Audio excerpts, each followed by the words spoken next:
sekelompok biarawan, atau lebih tepatnya para kesatria, yang menjadi era paling menonjol di abad pertengahan.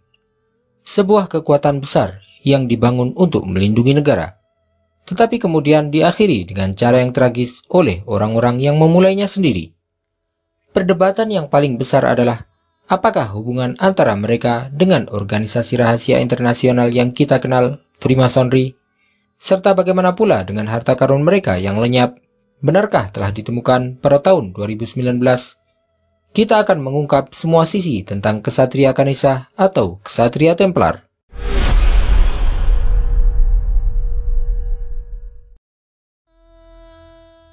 Dari satu kelompok militer yang didirikan untuk melindungi para penziarah ke Baitul Maqdis hingga berubah menjadi sebuah perusahaan multinasional dalam sejarah.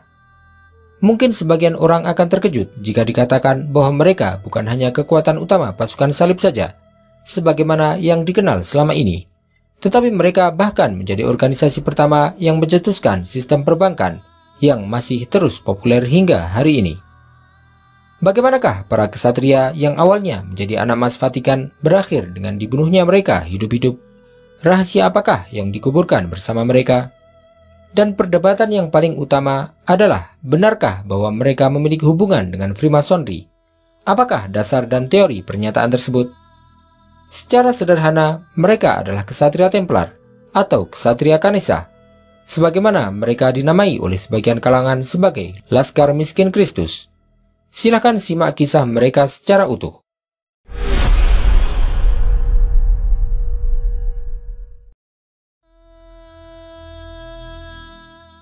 Semua kisah ini bermula pada awal abad ke-11 dan segera setelah akhir Perang Salib Pertama, yang menyebabkan tentara salib menguasai Tanah Suci, yaitu Palestina dan Suriah hari ini.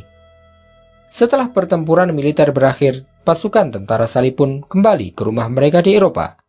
Yerusalem dan sekitarnya tetap berada di bawah kendali mereka, dan disinilah dimulai perjalanan para penziarah Kristen ke Yerusalem dari Eropa ke gereja kelahiran atau gereja nativitas. Perlunya pasukan militer khusus untuk melindungi mereka dirasakan sangat mendesak, atau begitulah yang disampaikan oleh Ksatria Prancis Hugues de Payens dan 8 prajuritnya kepada Raja Yerusalem saat itu, Baudouin II, dan kepada Patriark Gereja Latin di Yerusalem, Bourmont, pada tahun 1120. Kepada orang-orang, Raja Yerusalem berasumsi bahwa bahaya yang ada mungkin akan menimpa para penziarah selama perjalanan mereka ke Tanah Suci. Adapun niat sesungguhnya adalah bahwa dia sangat membutuhkan divisi ini dalam menambah kekuatan Ksatria Hospitalaria untuk semakin memperketat otoritasnya atas Yerusalem. Dari sinilah pendirian apa yang dikenal sebagai Ksatria Templar secara publik dimulai. Gelar ini diberikan kepada mereka setelah mereka menjadikan Temple Mount, Bukit Kuil yang maksudnya adalah Kuil Sulaiman, sebagai markas mereka. Detail tentang bukit dan kuil yang diklaim tersebut kami sampaikan dalam episode lain di channel ini.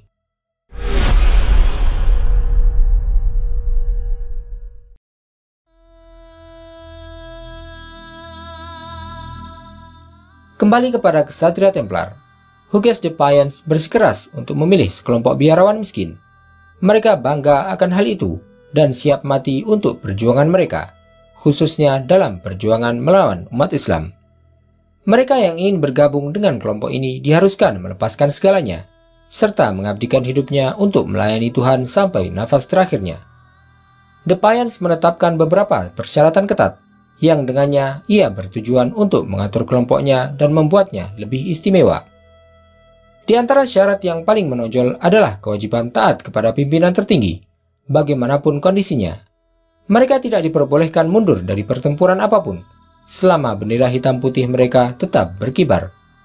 Dia juga melarang mereka untuk mundur dari satu pertempuran, kecuali jika jumlah lawan 3-1, dan agar mereka tidak ditawan oleh kaum muslimin, maka wajib bagi mereka untuk menolak membayar jizyah, agar mereka tidak diampuni. Ketenaran para ksatria ini pun mulai menyebar. Meskipun De Payens bekerja untuk mengorganisir kelompoknya lebih keras, dia menghadapi tantangan kurangnya dana, di mana setiap 2 ksatria hanya bisa menaiki 1 kuda, dan dari hal inilah simbol kelompok ini muncul, yang masih terukir hingga hari ini di sebagian besar dinding gereja kuno. Kesulitan materi tidak berlangsung lama bagi Ksatria Templar. Hal itu karena suara mereka didengar oleh orang-orang gereja, yang diwakili oleh Saint Bernard de Clairvaux, salah satu pemimpin paling terkemuka di gereja, dan keponakan dari Ksatria Andre de Montbans, salah satu pemimpin paling terkemuka dari Ksatria Templar. Bernard mendukung organisasi dengan sekuat tenaga. Dia menulis nama para ksatria serta kehidupan tentang mereka dalam bukunya untuk memuji organisasi berkuda yang baru ini. Dia terus memberikan dukungan kepada Ksatria Templar sampai 10 tahun setelah pendirian mereka, yaitu pada tahun 1129. Ketika berlangsungnya Dewan Gerejawi di Troyes, Prancis, dia mampu mendapatkan pengakuan bagi mereka sebagai kelompok monastik yang berafiliasi dengan Gereja Katolik di bawah panji Ksatria Templar Salomo. Jadi, dukungan materi telah terpenuhi, dan mereka juga telah mendapatkan pengakuan secara resmi. Dari sinilah kemudian perjalanan sejarah para Ksatria Templar dimulai. Tapi, bagaimanakah mereka berakhir? Inilah yang akan Anda ketahui dalam episode ini.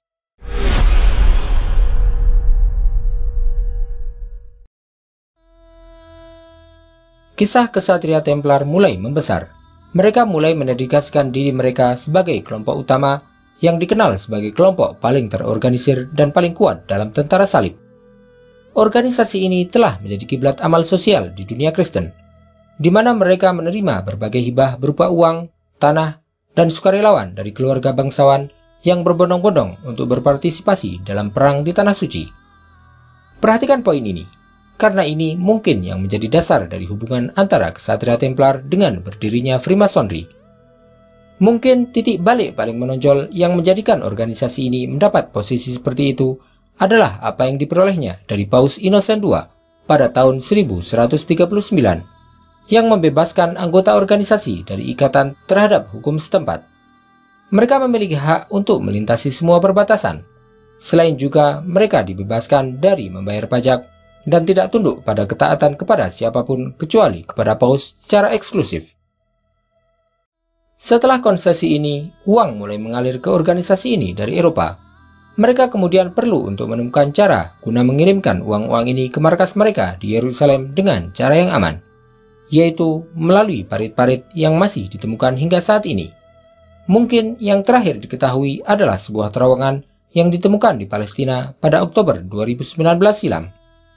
Dengan demikian, kita dapat menganggap bahwa Ksatria Templar adalah perusahaan multinasional pertama yang mendapat untung dari perusahaan pertanian dan industri yang tersebar di seluruh dunia Kristen. Hasil akhirnya akan mencapai markas mereka di Temple Mount. Perlu juga dicatat bahwa organisasi ini adalah yang pertama mulai mengeluarkan instrumen keuangan kredit untuk para penziarah Kristen ke Tanah Suci. Hal itu terjadi pada tahun 1150, di mana sistem sukuk ini didasarkan pada prinsip amanah. Penziarah akan meninggalkan barang-barang berharga atau uangnya kepada perwakilan dari anggota organisasi sebelum perjalanannya, dan dia akan menerima sebuah dokumen yang berisi nilai dari apa yang disimpan dalam bentuk cek sebagai gantinya. Dokumen ini akan kembali diserahkan di Tanah Suci kepada organisasi. Melalui itu, penziarah akan menerima uang yang setara dengan nilai titipannya. Inovasi ini mungkin merupakan gambaran awal dari sistem perbankan modern, serta sistem keuangan pertama yang secara resmi mengandalkan penggunaan sukuk.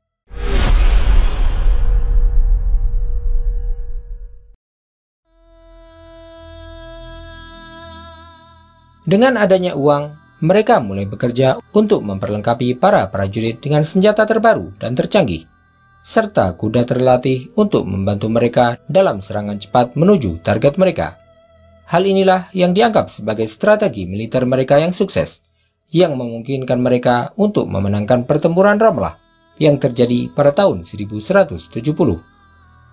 Mereka dengan jumlah tidak lebih dari 500 ksatria berhasil mengalahkan tentara Salahuddin al-Ayyubi yang berjumlah 26.000 tentara saat itu. Setelah kekalahan ini, Salahuddin mengetahui bahwa pasukan tentara salib yang dikomandani oleh Ksatria Templar hanya akan dikalahkan dengan pasukan besar yang melakukan serangan serupa dengan apa yang biasa dilakukan Ksatria Templar. Hal inilah yang kemudian dilakukan pada tahun 1187, tepatnya di Ainul Jauza, di arah Sungai Yordan. di mana tentara kaum muslimin mampu menjebak pasukan kesatria Templar yang terdiri dari 63 kesatria. Hanya 3 dari mereka yang tersisa. Mereka berhasil melarikan diri. Kekalahan ini dianggap sebagai kekalahan pertama pasukan Kristen ini, yang menjadi awal dari kekalahan terbesar mereka beberapa bulan kemudian, yang menyebabkan terusirnya mereka dari Yerusalem. Anda tentu tahu kekalahan apa yang dimaksud. Ia adalah pertempuran Hittin yang fenomenal. Terjadi pada hari Sabtu, tanggal 4 Juli tahun 1187. Bertempat di dekat desa Majawida, antara Nazaret dan Tiberias. Hari tersebut menjadi saksi berkumpulnya tentara muslim terbesar di bawah kepemimpinan Salahuddin yang melebihi 45.000 tentara dan kesatria. Wilayah ini pun menjadi saksi pertempuran Hittin, di mana kaum muslimin mampu mendapatkan kembali kendali atas tanah suci dan mengalahkan tentara salib yang dipimpin oleh kesatria Templar. Setengah dari mereka tewas dalam pertempuran ini, yaitu lebih dari 230 kesatria.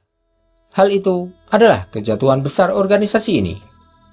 Di sini, kenyataan pahit itu kemudian harus mereka hadapi.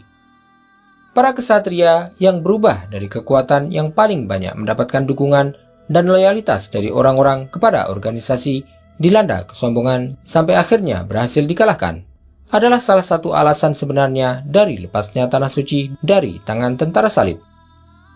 Setelah kekalahan berturut-turut yang menimpa mereka dan hilangnya posisi mereka dari orang-orang dan para donor yang mengirimi mereka uang untuk penebusan dosa untuk dana peperangan di timur, kesatria Templar memutuskan untuk memindahkan markas mereka dari Yerusalem ke utara, tepatnya di Pantai Akko, yang mereka tinggali selama hampir 1 abad, sampai mereka akhirnya kehilangan daerah tersebut pada tahun 1291 setelah tentara muslim mampu mengusir mereka dari sana. Kemudian mereka pindah ke Pulau Arwat, yang akan menjadi markas terakhir kesatria Templar di timur, sebelum akhirnya mereka kembali ke asal utama mereka, Prancis.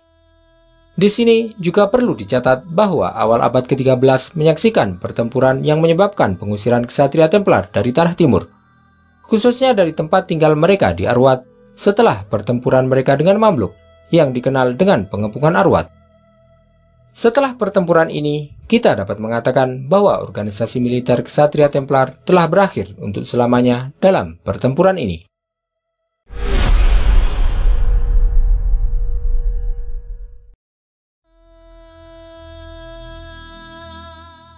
Mereka kembali ke Perancis sebagai kelompok sipil yang memiliki sumber keuangan besar di barat dan proyek-proyek ekonomi yang tersebar antara Paris dan London.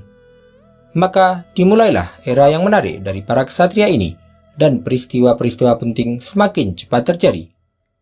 Memang benar bahwa organisasi tersebut telah kehilangan hibah yang diberikan kepada sayap militernya dan untuk mendukung misi tempurnya.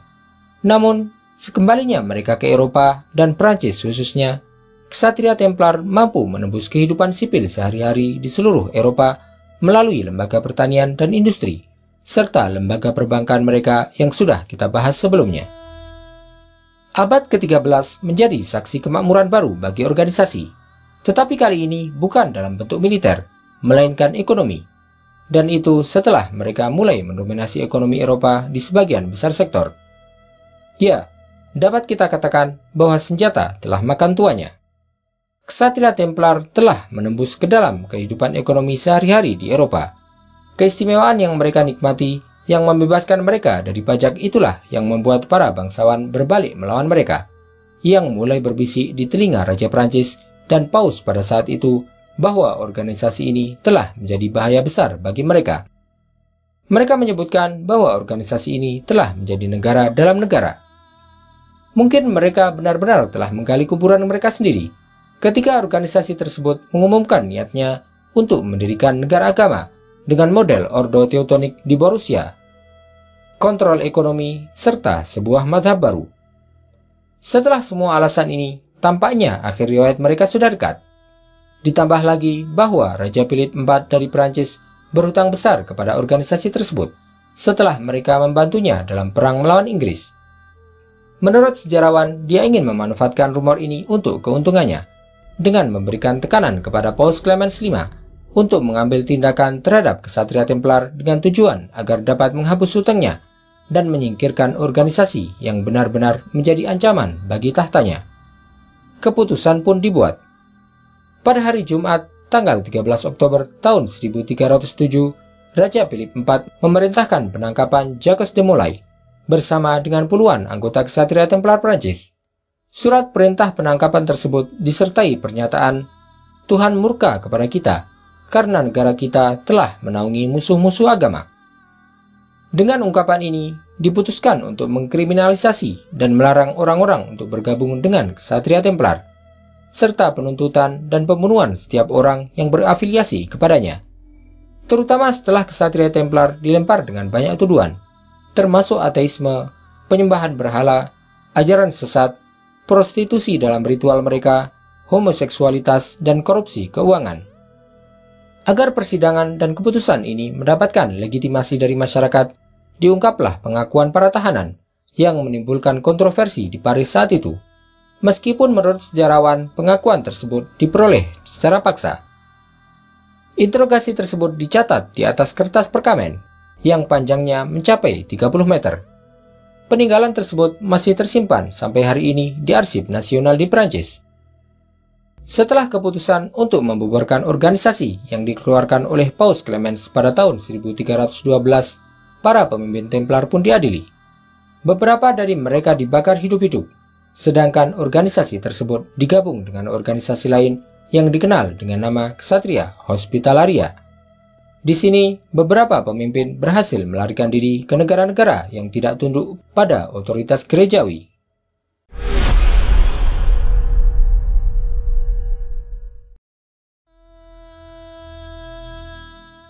Sejak titik tersebut, sejarah tentang organisasi ini mulai diliputi misteri berkenaan dengan mereka yang berhasil melarikan diri. Ada banyak penafsiran yang menghubungkan sisa-sisa Ksatria Templar dengan apa yang sekarang dikenal sebagai organisasi rahasia Freemasonry. Sumber interpretasi dan informasi ini sebenarnya hanya bermuara pada sebuah novel karya penulis Prancis, Andrew Ramsay, yang oleh beberapa orang dianggap sebagai karangan imajinasinya saja. Namun di sisi lain, beberapa pihak meyakini keabsahan cerita Ramsay dan menganggap bahwa beberapa pemimpin Ksatria Templar yang berhasil melarikan diri menuju Skotlandia mengorganisir diri mereka dan mengambil alih organisasi yang kemudian disebut Loji Masonik. Dari sinilah muncul hubungan antara Freemasonry dan Ksatria Templar.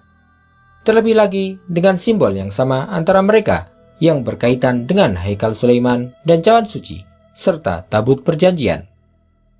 Kontroversi ini tetap berlanjut hingga hari ini. Para peneliti tidak menemukan bukti adanya hubungan ini selain apa yang disebutkan dalam novel Ramsay. Tetapi, fakta terbesar dan misteri yang paling menonjol tetap ada, yaitu kekayaan yang didapatkan Ksatria Templar pada puncak kekuasaan mereka telah menghilang bersamaan dengan hilangnya mereka. Terlepas dari pernyataan semua sejarawan dan upaya terus-menerus dari para peneliti selama berabad-abad untuk menemukan apa yang disebut harta Ksatria Templar, mereka tetap tidak mendapatkan hasil. Yang mereka temukan hanya terowongan rahasia, yang secara historis memang terbukti sebagai terowongan di mana mereka mengirimkan harta kekayaan mereka. Sebagaimana yang disebutkan di awal video ini, yaitu tentang terowongan yang ditemukan di Palestina pada tahun 2019 lalu. Jadi, akankah rahasia itu terungkap? Atau akankah ada bukti apapun yang membuktikan keterkaitan yang menghubungkan Ksatria Templar dengan pembentukan organisasi Freemasonry? Inilah kisah lengkap era Ksatria Templar dan kontroversi seputar fakta historis mereka. Meskipun semua data dan fakta yang telah kami sebutkan, tetap saja banyak sisi yang masih menjadi misteri, dan hanya Allah lah yang maha mengetahui kebenaran segalanya.